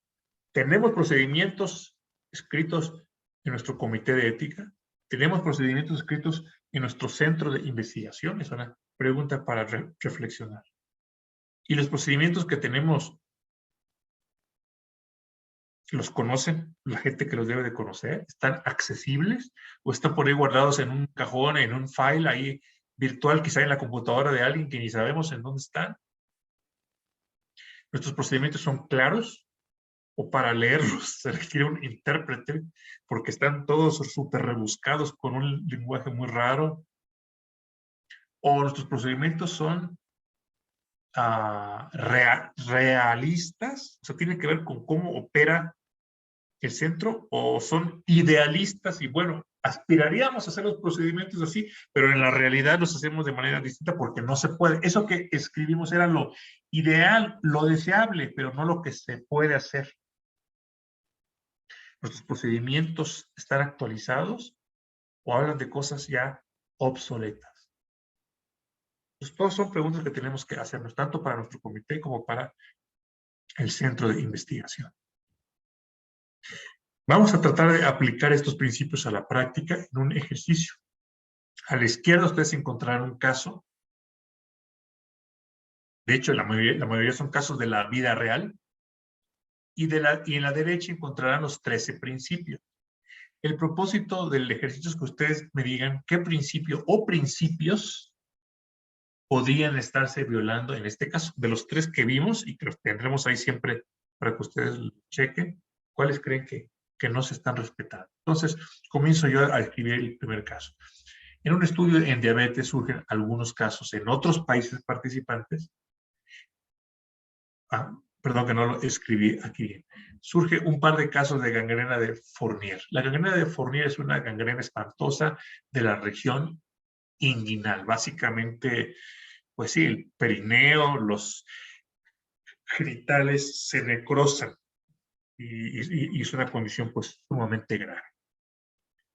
El investigador sabe que la diabetes mellitus predispone a la aparición de esta gangrena. Informa de lo ocurrido al comité a través de una carta. Recuerden que es un estudio en pacientes diabéticos, ¿sí? El investigador informa de lo ocurrido al comité a través de una carta, pero mientras espera su respuesta decide no informarlo a sus pacientes. Mejor no se los digo, dice, mejor no les digo nada. ¿Por qué? Porque la incidencia de esta complicación es bajísima. Es difícil de explicar a personas sin formación médica. Dicen, no me van a entender. Y esto pues raramente se presenta y chance, y los disuade, chance y ya se les quitan las ganas de continuar en el estudio. Mejor no les digo. El comité tardará en revisar un mes la información porque está sobresaturado de trabajo. O sea, en un mes no le podrá contestar nada y el investigador dirá, pues yo voy a seguir esperando la respuesta del comité a ver que me oriente antes de pues, yo platicar con mis pacientes. ¿Qué me dicen? ¿Qué principio o principios podrían estarse violando de los que vimos? Pues en primer lugar, deberían de tener un consentimiento informado, deberían de tener la información completa y explicarla. Dice aquí el mensaje, ¿no? Es difícil de explicar a las personas información médica, pero ellos tienen que encontrar la manera de hacerles entender según su formación académica. O sea, no lo van a explicar con tecnicismos, tienen que bajar unas rayitas y explicarlo a nivel terrenal para que lo puedan comprender. Entonces, si no les están dando esa información, es de vital importancia, no podrían continuar. El paciente puede decidir que no. Muy bien. Si usted tuviera que en su carta, en su respuesta, que citar uno de estos principios, del 1 al 13, ¿cuál o cuáles elegiría? Tomemos nuestro tiempo. Cheque El lo que 6, el 6, a el ver. 6 pudiera ser. Ajá. Dice que tienen que estar en un escrito, en un protocolo claro y detallado. Bueno, el protocolo está ahí. El problema no es el protocolo. Ahí está. Ahí está el protocolo claro y detallado. ¿Cuál es el problema aquí? El 8.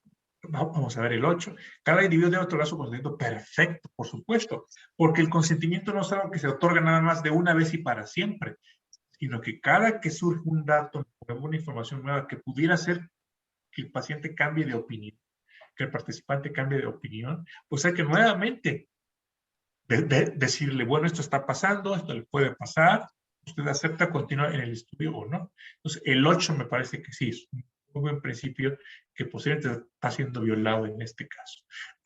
¿Algún otro?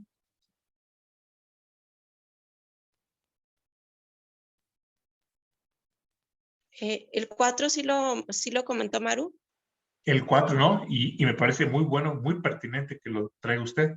El Porque 4, los derechos y... Ajá, cuenta. Sí. Los derechos y el bienestar del individuo deben de prevalecer. Entonces, no voy a poner en peligro a paciente, aunque yo diga, bueno, es que la estadística, sí, la estadística ayudará al paciente quizá a pensar, bueno, mejor me quedo en el estudio, pero es decisión del paciente. No puedo decir como la estadística es baja, ni le digo al paciente para no asustarlo, pues, ¿no? La estadística es baja, pero si me toca a mí, pues esa será la estadística más importante del planeta. Entonces, qué bueno que usted menciona el principio número 4. ¿Qué le parece el principio número 1?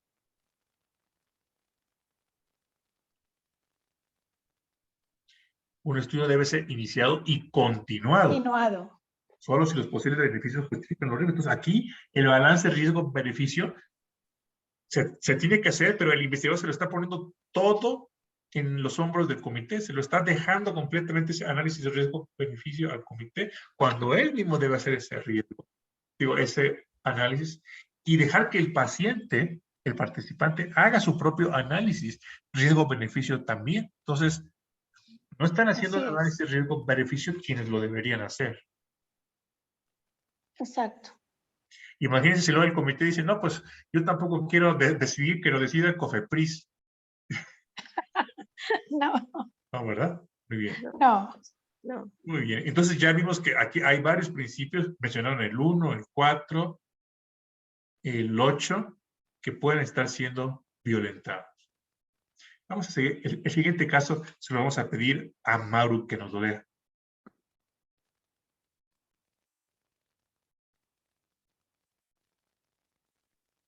Un medicamento que ha mostrado ser eficaz y seguro contra mieloma múltiple, neoplasia hematológica, predominantemente vista en adultos mayores, se va a investigar en niños con leucemias agudas que no han respondido a ningún tratamiento conocido.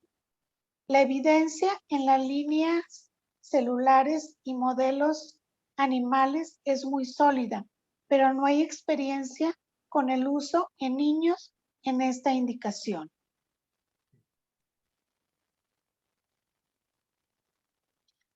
Dice aquí que la evidencia en células, en ratoncitos, es muy buena, es muy, muy buena. Pero no hay experiencia con el uso. En niños no se sabe. Por otra parte, se va a investigar en niños con leucemias que no han respondido a ningún tratamiento.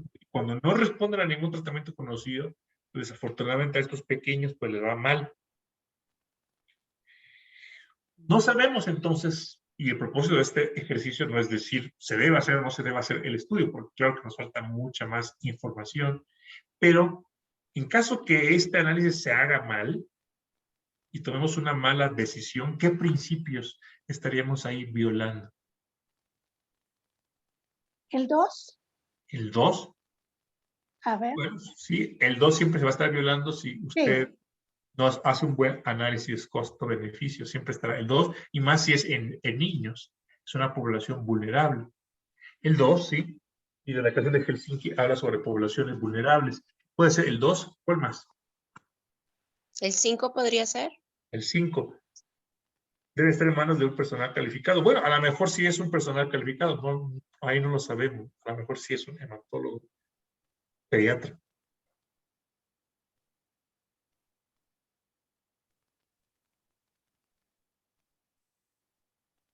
Hay un principio que recuerda que les pregunté cómo se llama el documento y le dije que se llamaba brochure.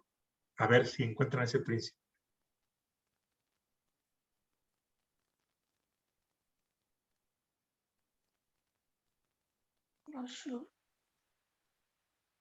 Que es la monografía, ¿verdad? Ajá.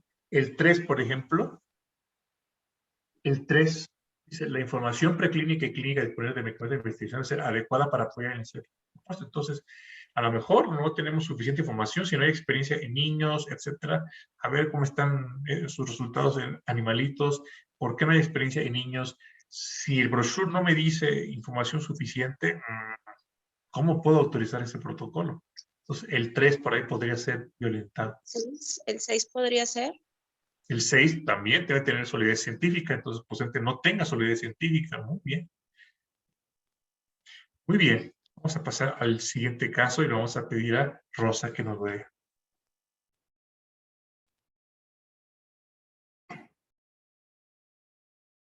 Ok.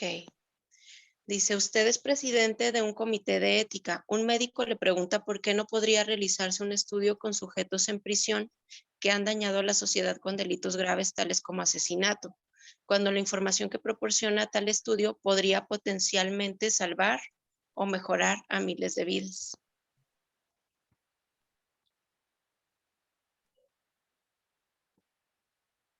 Esos criminales no tuvieron corazón, no se tentaron el corazón para matar a sus víctimas. Mínimo, ahora que se dejen hacer experimentos en su cuerpo, pues para el beneficio de la sociedad. ¿Qué le contestaría a este médico?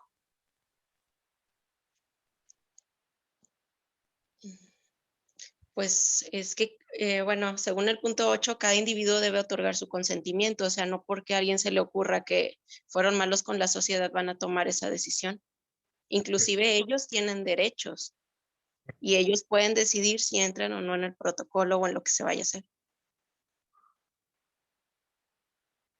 Así es, o el derecho fundamental sobre su propio cuerpo, que obviamente no se puede ejercer en su totalidad. Ellos no pueden decir, yo quiero salir de la cárcel, o yo quiero comer sushi, y no lo que me están dando acá. Pero, por lo menos el no recibir un perjuicio para su cuerpo, sí lo pueden decidir también ellos. Yo creo que ese principio 8 es uno de los más importantes que se podría violar. Y hubo uno, ¿recuerdan ustedes la de la fotografía de Spencer Tunick? Creo que no estaba con nosotros todavía Maru, pero en que dijimos que era más importante el individuo o la sociedad. A ver, ¿qué principio será ese? A ver si lo encuentran.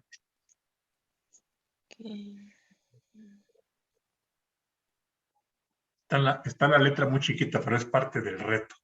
Sí, no hay problema.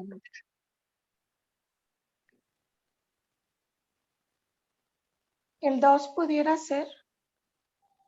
Sí, en el 2, cuando veamos la declaración de Helsinki, ahí está también respecto a la autonomía de las personas. ¿Qué les parece? Pero, a ver, uno que específicamente confrontaba a la sociedad con el individuo. El 4. El 4, muy bien, es el 4. Los derechos y el bienestar del individuo deben prevalecer sobre el interés de la sociedad y de la ciencia. Así es. Estas personas sí, no pueden salir de la cárcel porque quieren, pero tampoco se les puede forzar, por ejemplo, hoy comen, hoy no comen, ¿no? Ajá. No se les puede, por ejemplo, someter a tortura, a castigo físico de otro tipo. Muy bien.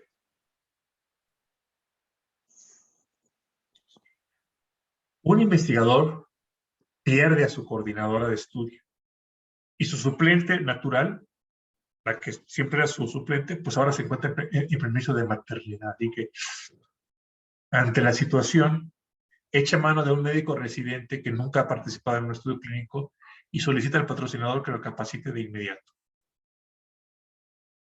Bueno, está haciendo lo que puede el investigador, pero si no lo hace correctamente o si le da toda la carga de la responsabilidad al patrocinador y él se lava las manos, ¿qué principio podría estarse violentando? El 5. El 5, en manos de un personal calificado. Exactamente. Muy bien. Un personal calificado. Entonces, no está calificado, debe de estar calificado y el investigador es el principal responsable de que esté calificado. Claro, le habla al patrocinador para que lo apoye. Por supuesto, eso está muy, muy bien, pero no puede deslindarse de esa responsabilidad.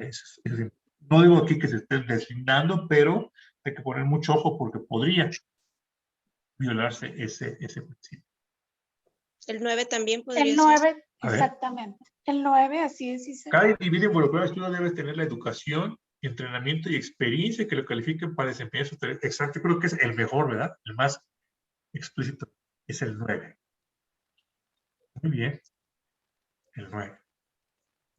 Esto es importante porque cuando ustedes fundamenten una decisión en un comité de ética, es bueno no solo que den su opinión, que es fundamental, sino que también, en la medida de lo posible, ahí hagan una referencia a la buena práctica clínica, ¿sí?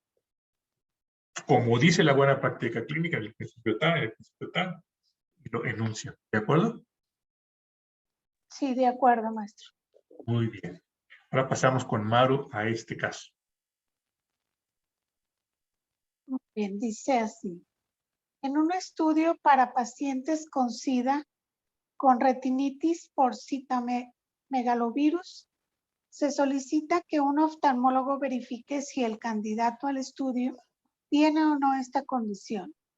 Aunque el examen oftalmológico periódico para detectar retinitis por CMV es parte del estándar de manejo médico de estos pacientes, en el hospital donde trabaja el investigador normalmente no se hace por falta de oftalmólogo en el staff.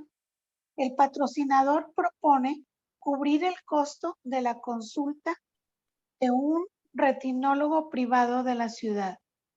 Un auditor descubre meses después que no se obtuvo el consentimiento informado de los pacientes antes de ser referidos a este retinólogo. Muy bien. Entonces, básicamente se trata de esto. En un estudio, solamente se pueden ingresar pacientes con este tipo de retinitis. Y para saber si tiene este tipo de retinitis, pues tiene que ver un oftalmólogo. Checa la retina y dice, ¿tiene o no tiene esa? ¿Puede o no puede entrar? Ahora, normalmente, como parte del estándar médico de los pacientes con SIDA, debe un retinólogo o un oftalmólogo general checar la retina de los pacientes. Es lo que se debe de hacer, es lo que piden las, pues, no sé, la norma mexicana, es lo que piden todas las publicaciones científicas. El estándar médico, o sea, como se debe manejar a un paciente es mandarlo cada X meses a un retinólogo para que cheque su retina. Pero en el hospital desafortunadamente no se hace, pues porque no hay oftalmólogo. Entonces, no se hace. Se debería hacer, pero no se hace. Ahora bien, llega este protocolo, ¿no? Y el profesor dice, no, pues se tiene que hacer, si no, ¿cómo nos vamos a dar cuenta que tiene o no retinitis? ¿Cómo me dice usted que no tiene oftalmólogo? No, pero tengo. Pues no se preocupe, está bien. Nosotros cubrimos el gasto de que lo checa ese paciente un retinólogo privado en su consultorio, ahí en la mejor colonia.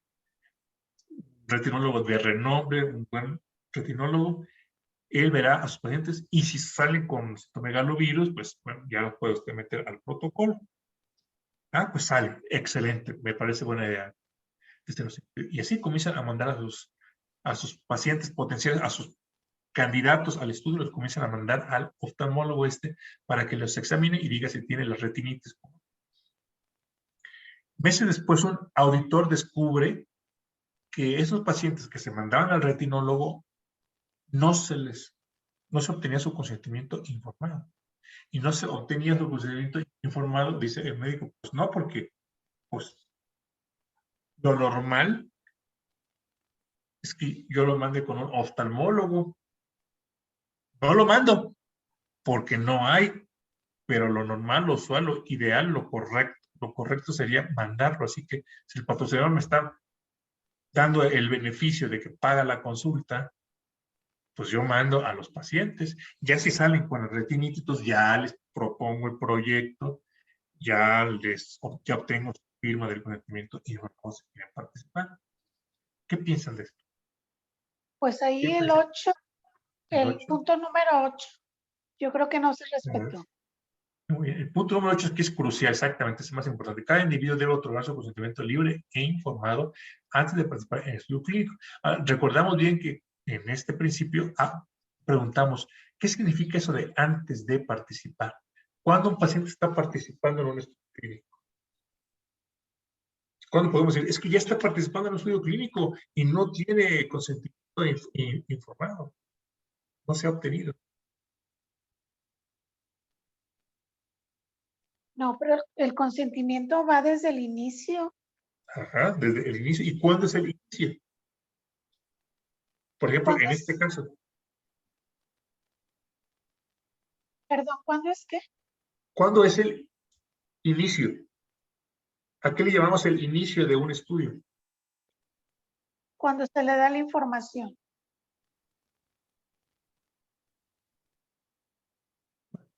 Se le llama inicio de un estudio cuando se le hace cualquier procedimiento al paciente, como toma de muestra, examen de imagen, examen de retinas, o se le da un fármaco, o se le da una encuesta para que llene. Cuando se le pide tomar cualquier acción, se le hace cualquier procedimiento que no se haría si no fuera porque hay un protocolo de estudio ahí en cuestión.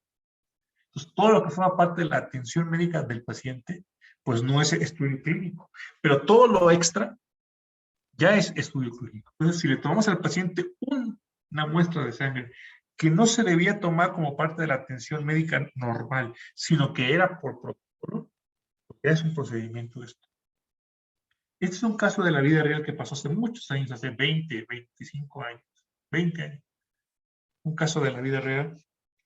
Y fue una discusión tremenda con los auditores, porque, y entre los auditores y los médicos, y se defendieron muy bien los médicos de la siguiente forma. El que yo lo mande con un retinólogo no es un procedimiento de estudio, por lo tanto, no estaba yo en la obligación de obtener el consentimiento informado del paciente. ¿Por qué? Porque como dice aquí, normalmente en los pacientes con SIDA se les debería mandar con un oftalmólogo. Es lo normal, es lo correcto. Con y sin protocolo. Con y sin protocolo, lo normal era mandarlos con un oftalmólogo. No los mandaba porque nuestro país, o nuestro sistema de salud, etcétera, pues es muy pobre, no teníamos oftalmólogo, entonces no podíamos seguir la guía correcta de cómo tratar a pacientes con SIDA. Pero eso era lo correcto. Ahora, si me dan la oportunidad de enviarlo con el oftalmólogo, pues eso está parte del tratamiento médico de la condición. ¿Sí? O sea, eso es lo que con y sin protocolo debería pasar. Se defendieron así y los auditores convencieron a los auditores. O sea,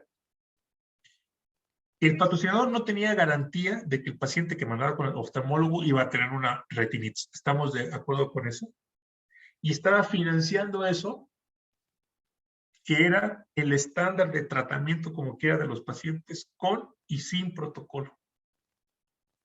Debían enviarse con un oftalmólogo para que checara su retina. No era nada extra, no era nada raro. Era lo que siempre debió haber pasado. Pero se los pongo aquí como ejemplo porque claro que es muy difícil el caso, muy difícil.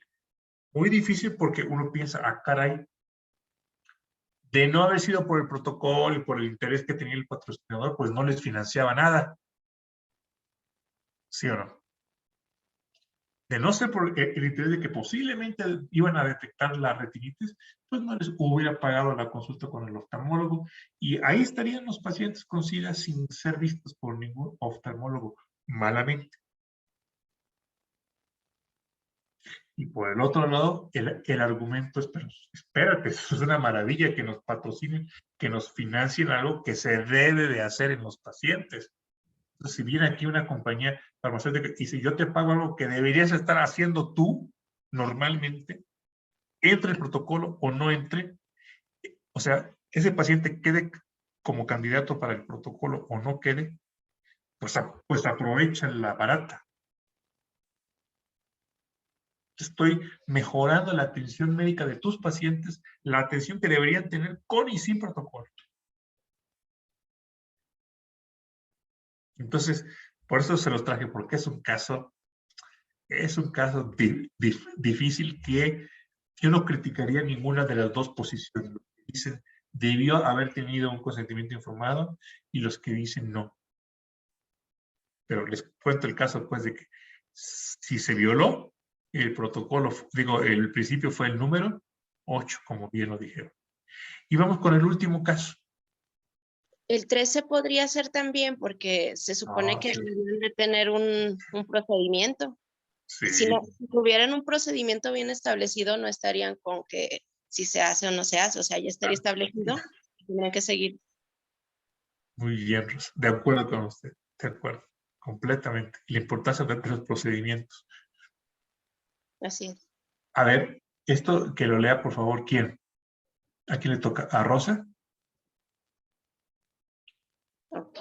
Ok. A ver. El Comité de Ética rechaza la participación de un médico con especialidad en medicina familiar en calidad de investigador principal en un protocolo en pacientes con diabetes mellitus tipo 2. El patrocinador lo está proponiendo porque ha tenido experiencia conduciendo estudios fase 3 en diabetes en los últimos 5 años, sin ningún hallazgo mayor en la calidad de sus estudios o seguridad de sus pacientes en 2 auditorías recientes.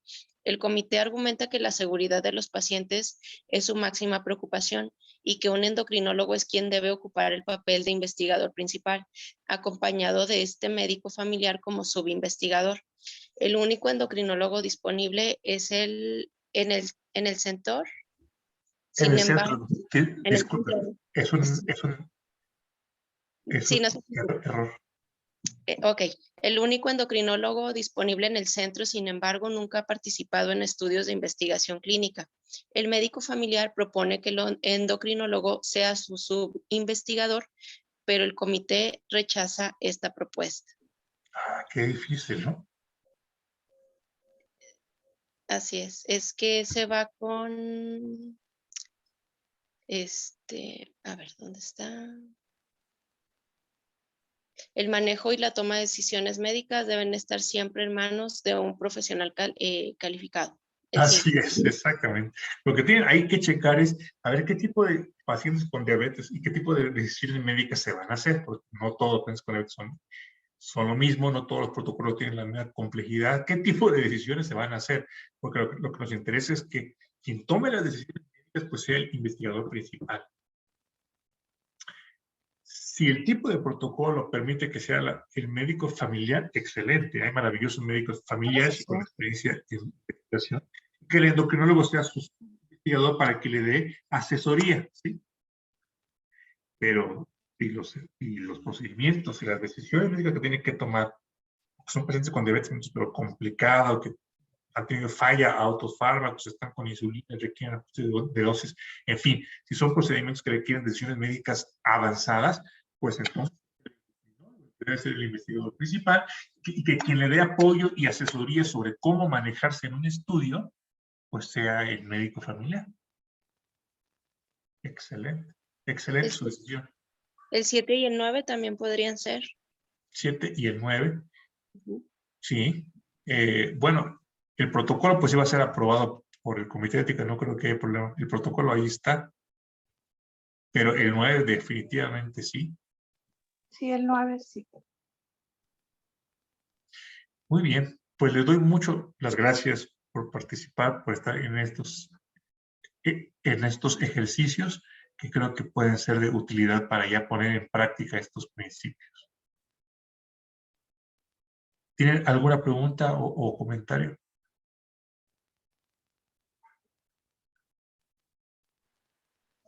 Pues digo nada, yo agradezco los ejercicios, la verdad es que fue muy, muy dinámico y lo pudimos ver desde un punto de vista más real. Excelente. Gracias, Rosa. Sí, a mí también me gustó la plática porque fue en una forma coparticipativa. Qué bien, qué bien. Y como Entonces, éramos poquitos, pues se prestó mejor para participar. sí nos hizo reflexionar más. Muchas gracias. Muy bien, bueno. Pues entonces nos estamos viendo el próximo sábado, ¿qué les parece? Pasado mañana. Claro No, que sí, maestro. sí, el sábado va a ser, ¿verdad? El sábado a las 8. Sí. Así es. ¿Sí? Sí, es el sábado a ok. las 8. Adriana, muy bien. Bueno, pues nos estamos Última viendo. clase Gracias. antes de las vacaciones. De acuerdo. Muy bien. Muchas Buenas noches. gracias, maestro. Hasta luego. Gracias. Hasta luego. Buenas noches a todos. Buenas noches.